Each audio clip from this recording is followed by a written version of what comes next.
Und jetzt haben wir ein neues Startup aus einem Hub, aus München nämlich, den ich gerne auf die Bühne bitten würde. Und zwar Carlson, Nikolaus Nötzel, komm doch zu uns. Ja, und super für die Spontanität. Hier ist dein Mikrofon, hier ist dein Klicker. Viel Spaß. Vielen Dank. Guten Abend. Mein Name ist Nikolaus Nötzel, ich bin einer der Co-Founder von Carlson. Carlson wird die erste digitale Krankenversicherung, welche Produkte auf die Persönlichkeit und auf die individuellen Bedürfnisse ihrer Kunden maßschneidern kann. Was ist das Problem heute?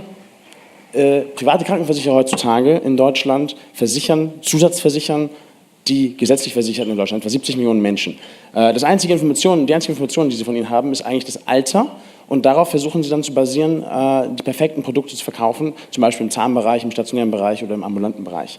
Das heißt aber, dass diese Produkte seit Jahrzehnten off-the-shelf standardisiert sind und sich überhaupt nicht mit dem Kunden befassen. Das heißt, die Kunden nicht gekannt werden von den Versicherern. Das ist auch ein Riesenproblem. Man versteht als Versicherer den Kunden heutzutage eigentlich nicht. Wir bei Carlson haben uns gedacht, das kann man ändern, und wir haben einen Drei-Schritte-Prozess entwickelt, in dem es zunächst einmal darum geht, den Kunden kennenzulernen. Das heißt, jemand, der sich für eine Krankenversicherung interessiert, und das werden die meisten von euch irgendwann früher oder später tun, also eine Zusatzversicherung, wenn ihr gesetzlich versichert seid, wir lernen erstmal kennen, was ist eigentlich deine Persönlichkeit, was sind deine Hobbys. Das ist nicht nur Nikolaus 26 Jahre alt, sondern auch Nikolaus unverheiratet, Nikolaus keine Kinder, von denen ich wüsste, und noch weitere Sachen darüber hinaus, relativ sportlich aktiv. Daraus errechnen wir einen Health Risk Score. Der besteht aus einer Zahl zwischen 0 bis 100 und in den verschiedenen Bereichen, stationär, ambulant, Zahn und so weiter. Und wir können dann eigentlich genau perfekt abgestimmte Produkte modularisiert um das Bedürfnis dieses Kunden herum bauen. Das heißt, es gibt noch einen Krankenzusatzversicherungsvertrag für diesen Kunden.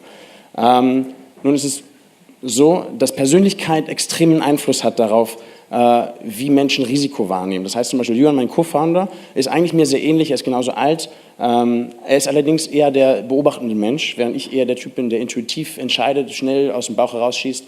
Und das hat einen riesen Einfluss darauf, dass ich zum Beispiel bin, der sich wahrscheinlich bei einer Brillenversicherung, hätte ich eine Brille, keinen Brillenbaustein haben möchte, weil ich zahle lieber 300 €, wenn ich die Brille kaufen muss. Jürgen ist jemand, der sagt, ich zahle 10 € im Monat, und das ist das, was bei mir Peace of Mind nachher schafft. Denn es geht nicht hier darum, bei Versicherungen zu schaffen, dass man sich in eine Bar abends geht und sagt, hey, ich habe die neue tolle Krankenversicherung, sondern es geht darum, dass man abends ins Bett geht und sagt, ich fühle mich sicher.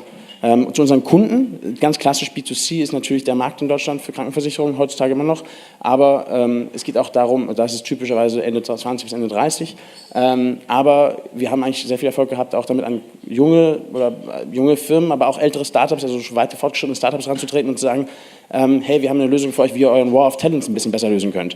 Das heißt, die wollen gute Leute haben, und wir können euch einen Member-Benefit geben, Mitarbeiter-Benefit geben, zum Beispiel Krankenversicherung. Wir sind aus München eben, haben sehr viel mit Versicherern geredet, weil wir wollen mit den Incumbents-Partnern, die auch hier sitzen, und suchen eigentlich da einen Risk-Carrier, sind aber auch durchaus noch in der Lage, vielleicht irgendwann selber dann auf eine eigene Lizenz zu gehen.